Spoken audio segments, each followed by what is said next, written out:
Hello, my name is Kirioth, and today we are going to have a look at what is in the box. So we talked about this a little bit during the week, but the Warhammer 40,000 preview has just finished where they showed off the contents of the Indomitus box. Now, before we go into this, it is worth pointing out there is a different approach here. This is not a starter set.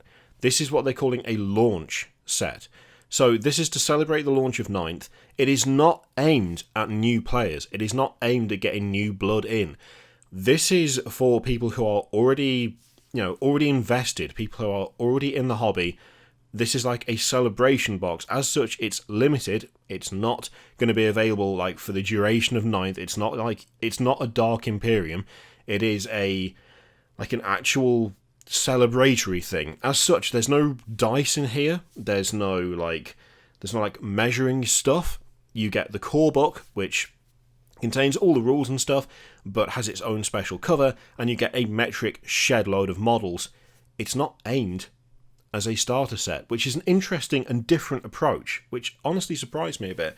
That being said, the contents of this is such that I would expect it to cost more than, say, Dark Imperium, which we've already talked about the possible prices for this, and it being a limited thing as opposed to a new starter, that would make that price difference make sense.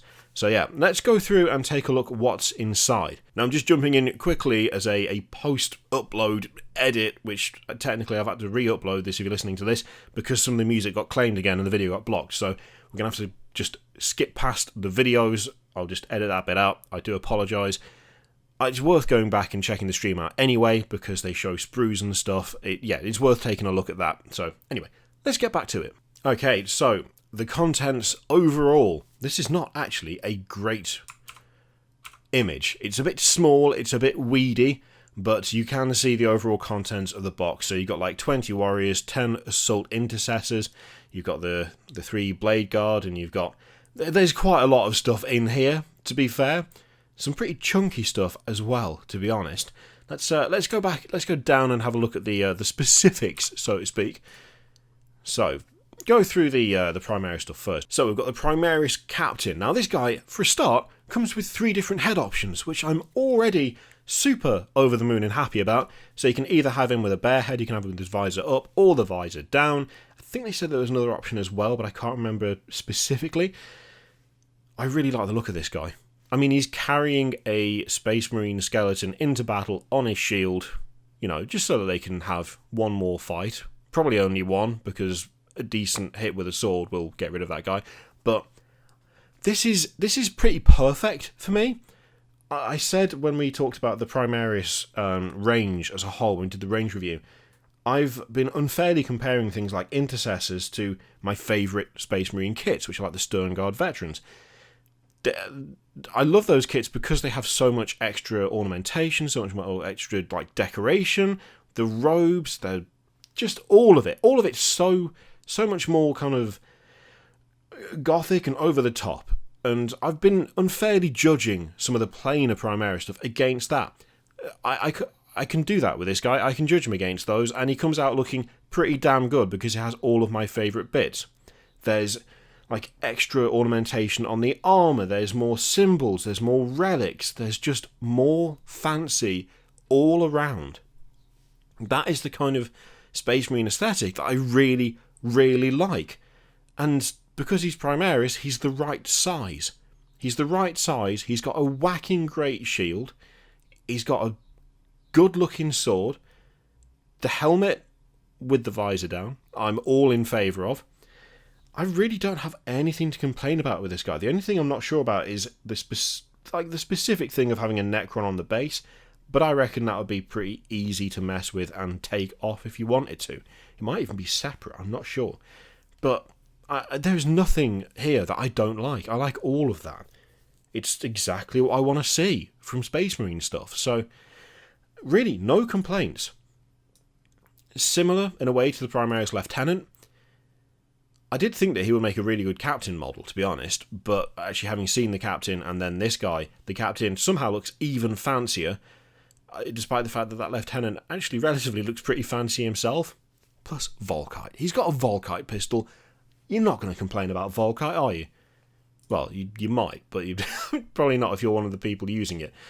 So, we also have a new chaplain, which I think works really well. It is obviously very distinct from the chaplain we currently have with his big long trench coat and his Reaper aesthetic, kind of Overwatch approach. Very clearly the same setup, the same kind of authority, but nice and different in terms of its presentation. I like the fact that the Pimp Cane now has a bit more of a traditional Crozius look to it. It's obviously a bit more streamlined, a bit smaller, but it does have a bird perching on the skull, and the bird itself has a skull for a head. So you can't. I mean, it's pretty peak skull. Let's be honest. I don't know if he comes with a separate head. I would hope that he does, because chaplains with a skull helm are, I mean, the classic, absolutely classic. But I will say that I think his head is pretty decent. It's pretty scary, to be fair. He clearly has a metal, part of his skull is obviously metal, which is pretty terrifying. I think that's a decent looking model, really do. In fact, I have to admit, pretty much all of the Primaria stuff I think looks decent. The Judicia, it was pronounced a couple of different ways during the stream, so I don't know, pick the one you like the most, I guess. He is a type of chaplain. They've expanded things a little bit with the chaplains and the way they work. So rather than it just being there are chaplains and there are chaplains, it's a little bit different. They've kind of expanded on it, and this is a type of chaplain. They've made it, I don't know, just a bit more interesting. They've kind of increased it a little bit, made it more of a thing, I guess, which I quite like. Anything that adds more personality, that expands on the practices, I'm not really going to complain about that.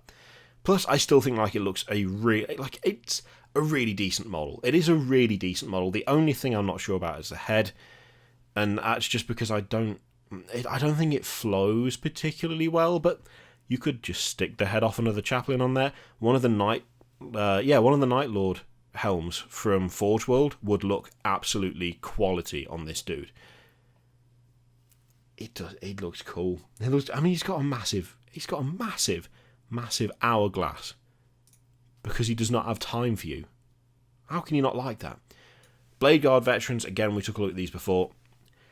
They look solid. Again, it's that same thing. They've taken the bits I like from, like, my favourite bits of the older Space Marines, the kind of over ornamentation and the fancy looks and the robes, and they've applied them to close combat specialists with storm shields and swords. I would be dishonest if I complained about that. I'm not gonna. We have the Blade Guard Ancient. I mean, they've said it's the best Space Marine battle standard ever. It's literally a wing skeleton on a pole. This is the one I'm not sure about. I like all the others. This is the one I'm really not convinced about, because it looks too much like the Stormcast one. There is a Stormcast banner bearer that looks almost exactly like this. And for me, the robe looks a bit weird. I'm not too much of a fan of the bits that come down over the top of the chest that kind of wrap around the is it the gorget at the front, that I'm just not really feeling all that much. It is kind of funny that he's holding the skeleton's hand in his hand attached to a chain so he can bitch slap people with a dead man's palm. That is funny, but overall, it just doesn't really do anything for me, this one. Saw a few people saying that this was like their favourite bit. I'm not convinced. There is just something about it that does not work for me. That being said, it's all entirely subjective. So, if you like it, then that's fine. I'm just not convinced on that one, to be honest. Not quite convinced. We also have, of course, the Eradicators. So we now know what these are called, which is something. They have a long-range melter rifle, which sounds interesting, and obviously Gravis armoured. These are like the anti-armour section of this particular set. Because at first glance, it does look like, well, if you're facing a bunch of infantry, then you've got quite a lot of anti-infantry choppy people here, which is great. But what about anything else? These guys clearly are filling that role.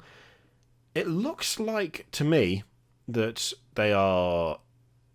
I mean, two of them seem to be just the same model duplicated, or at least the poses are so similar that it's damn near impossible to tell any different. They look fine. They look okay. They're obviously a bit plainer than the rest of the stuff in the box. Aside from the Assault Intercessors, in fairness. I do still like the Gravis helmets a lot. They look a lot more utilitarian. But then again, I suppose if everything in the box for the Primaris was like massively over-ornamented, it might look a bit much. So, yeah, they look alright. I'm interested to see what long-range melter rifles do, though. Well, obviously they're going to be melter, but like when we say long range, how long range are we talking here? How long range, given that melters are traditionally not long range. So the Assault Intercessor Squad, we've taken a look at these guys before. They are, of course, intercessors, but with chainswords and heavy bolt pistols. That extra bit of something on the... is it the vambrace on the armour? That actually does a fair bit to make them look a bit more fancy. It also looks like it's a different shape as well. It's obviously modified. It's an addition to these guys that stands out, actually. With some of the poses they've got them in, it kind of puts it front and centre and really highlights it highlights a difference there that I think would otherwise be easily missed. But I mean, they're close combat Primaris, and we've been asking for that for so... I keep complaining about it, but it's finally happening, so... And, of course, we have the Outriders. Now, they had Jez Goodwin on, and, as I say, it's worth watching the stream, because it was interesting... It's always interesting listening to Jez Goodwin talk about, like, designing Space Marines. I could sit there and listen to him talk about that for hours. But, yeah, it was interesting hearing him talk about how...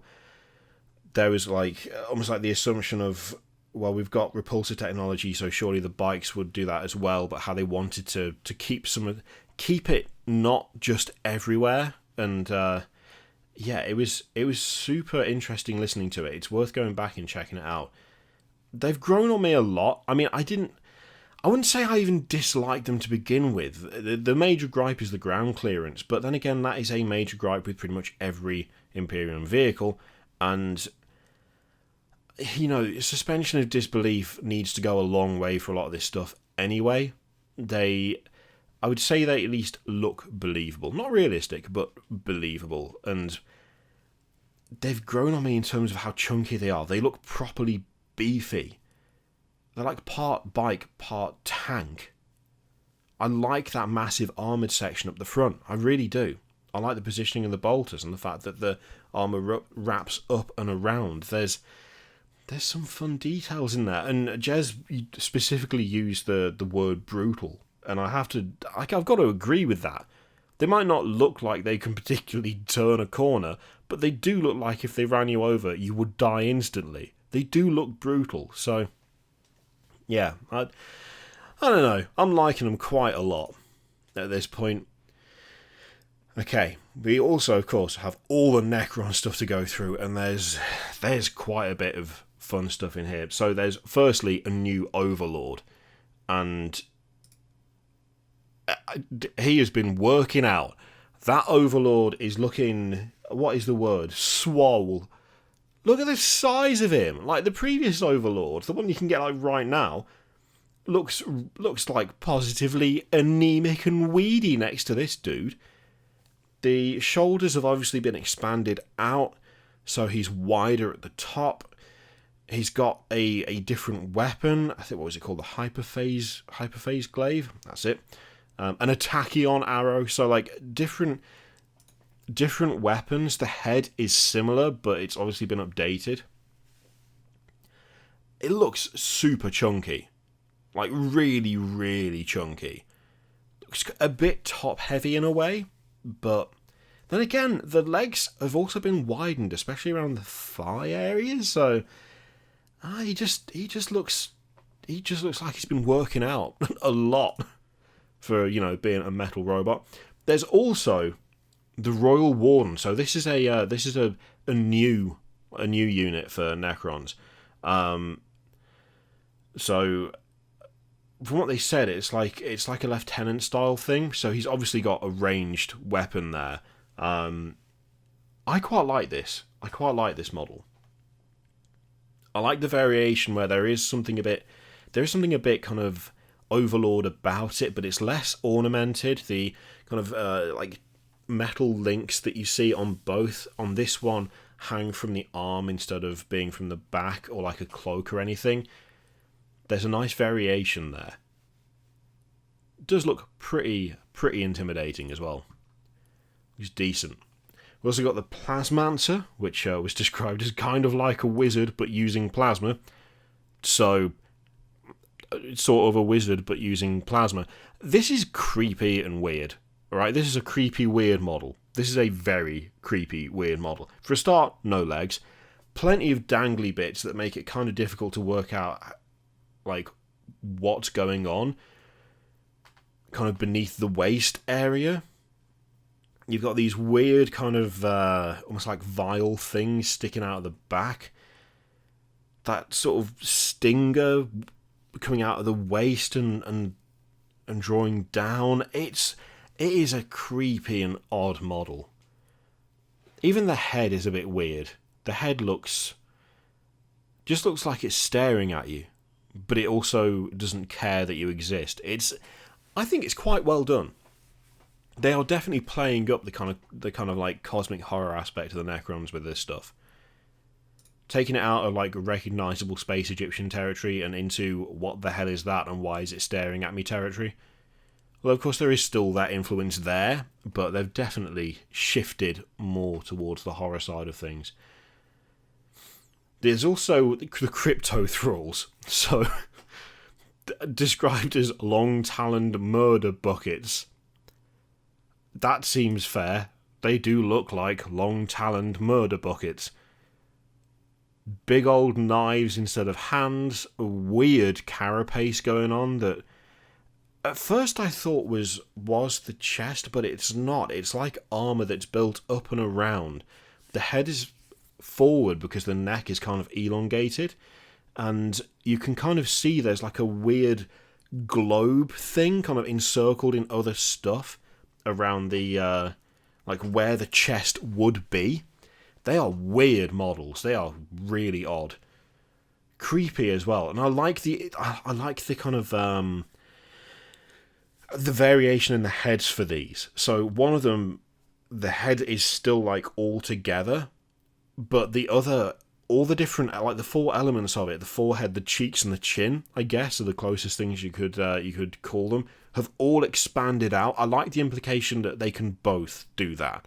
That one is alert and searching, and the other one is like at rest, so to speak. I really like that detail. It adds a lot to them. So yeah, they are formidable adversaries, especially when galvanized into action by the Plasmansur. When fighting alongside the Plasmansur, the Cryptothralls will serve as its sword and shield. I'm assuming the Plasmansur like makes them. That would be my best guess. Scorpec Lord, we've already talked about this guy. Massive, absolutely massive. And then there's the other Scorpec Destroyers, which again we've already talked about these lads. They still look mad and intimidating. Then there's the Plasma Sight. Again, we're into weird, creepy territory here. So, fairly harmless by itself, a Plasma Sight's ability to infuse destroyers with tainted energy makes an already dangerous unit deadlier still. So, this is essentially just a buff machine. It gives the destroyers a little injection of something, peps them up a little bit, and makes them even more horrific, which, I mean, not going to complain about that, are you? So, you can see there that the middle, like the kind of, the main body of this thing, that is the main body of the Cryptothralls as well. And I think, actually, the neck is the same.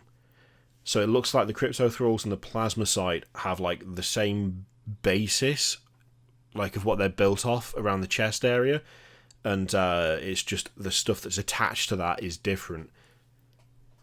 It's not actually that scary. It's weird, but it's not scary. It's just a little weird round lad with legs and a little injection thing.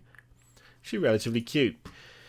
unlike this, which is not cute. So this is the this is the Reanimator, and it's a support platform which will keep your machine legions in the fight against even the most withering enemy assaults, even while its atomizer beam lances out to disintegrate those who would threaten its charges.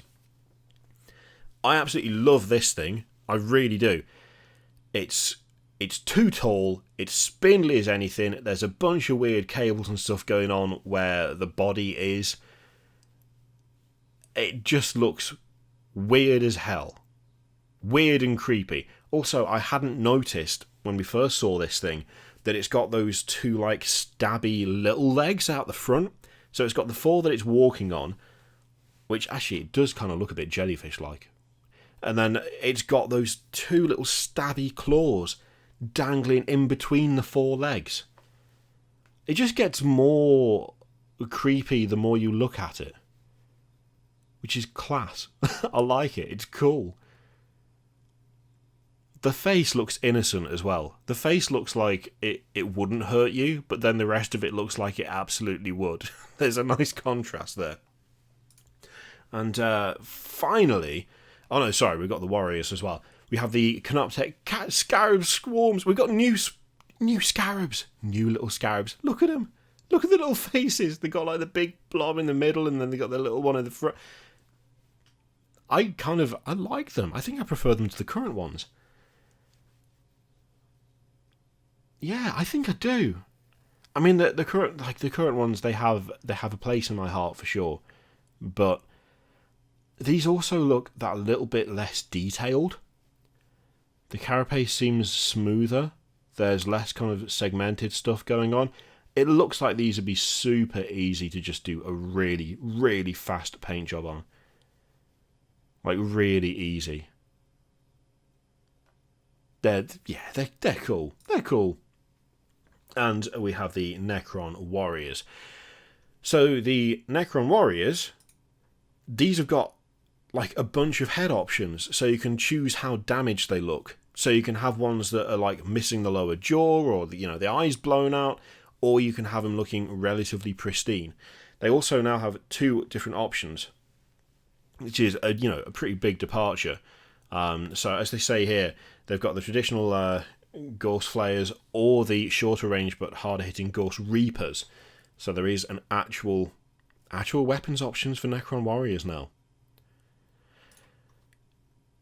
I still like them. Still like them a lot. So in terms of more stuff in there, we've got the core book, the Indomitus edition, which as you can see has got the fancy cover without text on it apart from the spine.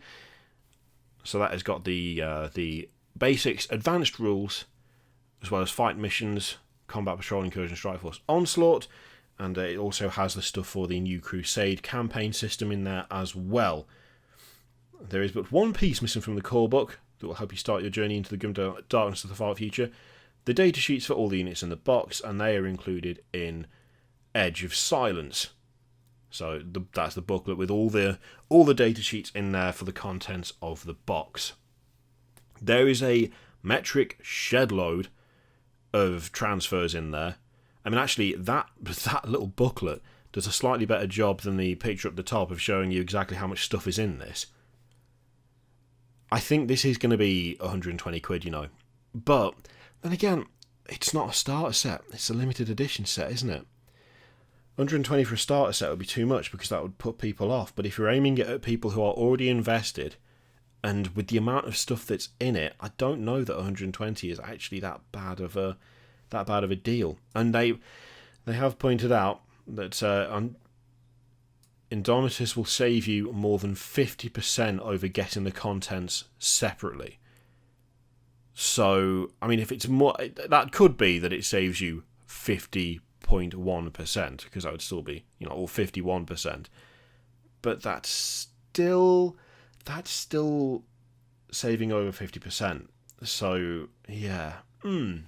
It's an interesting approach this time around. I'm assuming we will still see another starter set of some kind. I'm assuming it's not just going to be this box and then no starter set for the rest of the 9th. That would be a bit mad. But I wonder if they won't do smaller starter sets. Whether we won't see more like First Strike style thing, rather than doing like a big box. Be interesting to see what they do. I mean, I haven't mentioned it. Now, the other thing they did right at the end of the stream was show off some other units. So, right at the end, they showed off the Fire Strike Servo Turret, the Invader ATV, the Locust Heavy Destroyer, and the Canoptech Doomstalker. So the Doomstalker looks like the Reanimator, except it's got a massive gun on top of it and two smaller guns underneath.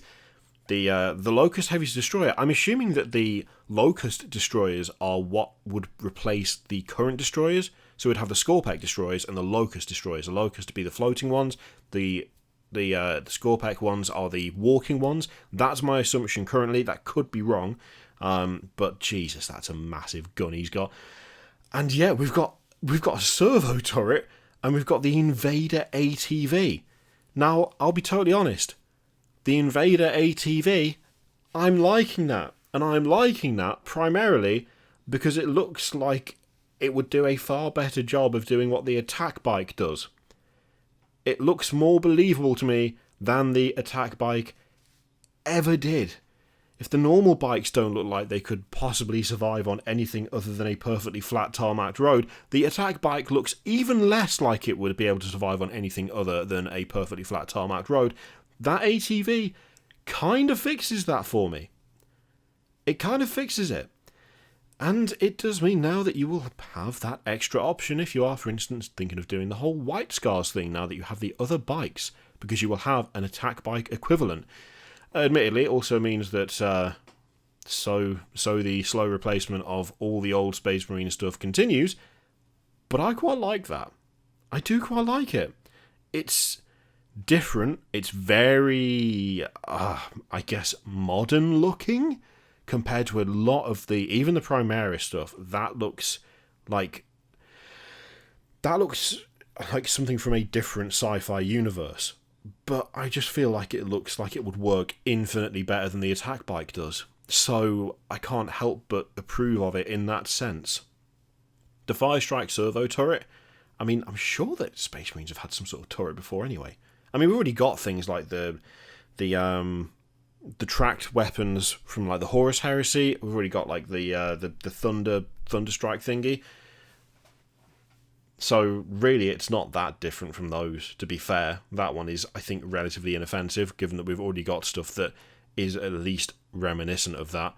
The Invader, though, is a bit of a departure. It is a bit of a departure. Does match the bikes pretty well, but compared to a lot of other Space Marine stuff, that is pretty different. Anyway, that is the stuff that was shown off. I do recommend you go and watch the stream, especially the chat with Jez Goodwin. That was super interesting. Always interesting to hear what he has to say, frankly. As I say, this is a limited box. It is not a starter set. It is a launch set. It is aimed at not new people, not trying to get new people in, but people who are already invested in the hobby, people who are already excited for 9th, I guess, which is an interesting and different approach. It's something that I think we should probably talk about a bit more. I'd be interested to hear what you guys think of that approach in the comments, and then we'll do another video just having a chat about it and whether it's kind of, I don't know, indicative of a changing atmosphere at Games Workshop and a focus more on existing fans than trying to cultivate new ones, perhaps. Anyway, let me know what you think of all of that in the comments down below. In the meantime, feel free to click all the things, Patreon video, subscribe, all that stuff. Click it if you like, don't click it if you don't want to.